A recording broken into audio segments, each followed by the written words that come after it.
Hello YouTube, this is Weekend Railroader once again, this time with a few clips from my recent trip to the Museum of Flight Restoration Center at Paine Field in Everett, Washington.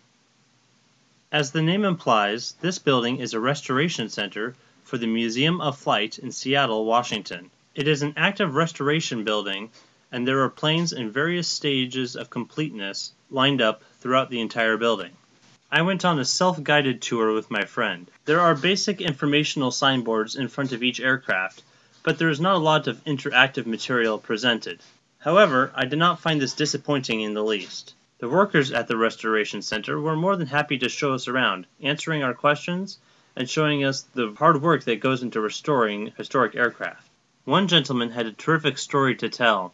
In World War II, he fought for the Russians, was captured by the Germans as a prisoner of war, and became a refugee to America, where he ended up working for Boeing. He is now 91 years old and restores aircraft at the Restoration Center. The gentleman showed us a restored World War II flight simulator, shown here in operation.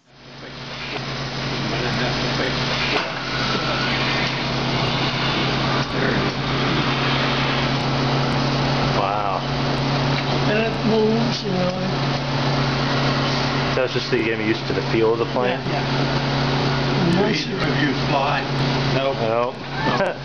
Do you know what a stall is? Yes. Yeah.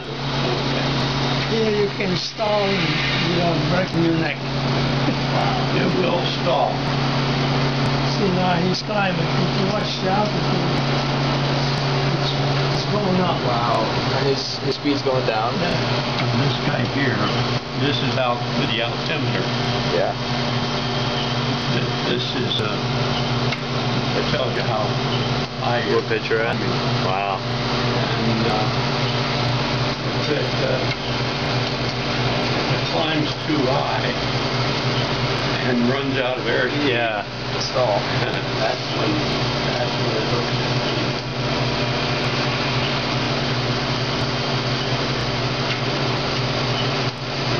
It just stalls.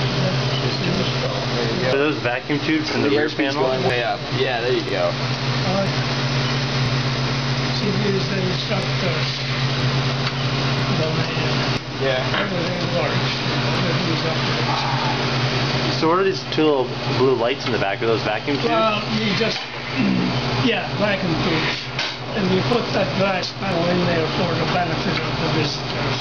Wow. You want to shut it down? Yeah. I'll be back. And give you that Boris Karloff touch, you know. Yeah.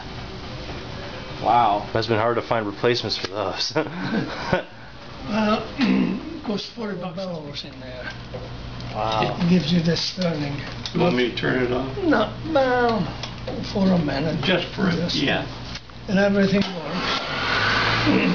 And we have a big vacuum turbine which normally... We also got to tour the inside of the Comet 4C airplane, one of the first jetliners.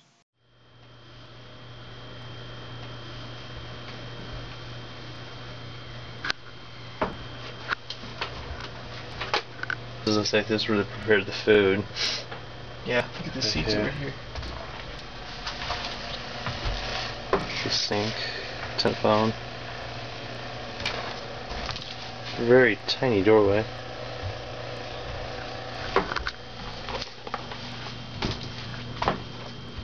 Here's your bathroom.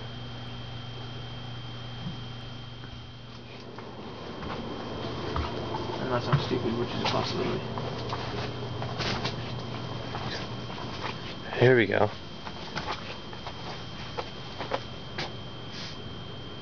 See, now we're actually outside the building. Yeah. You can tell it's colder. Yeah. Wow. See the landing gear.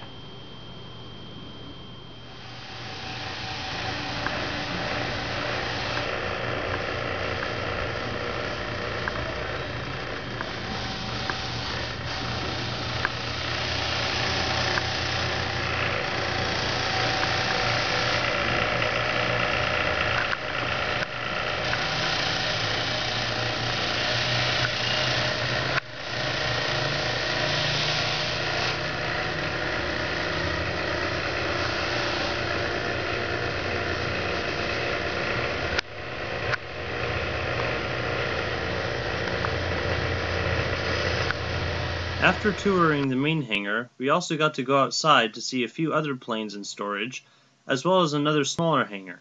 Several older vehicles of different types, including a fire truck, a fuel truck, and a few antique Jeeps were also located on the property.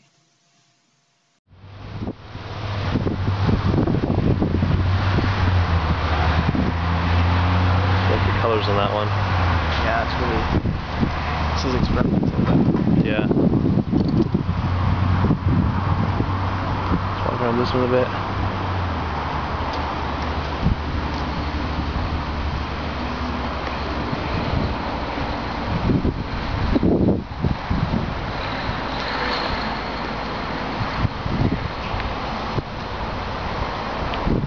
Helicopter man.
The museum was both enjoyable and educational.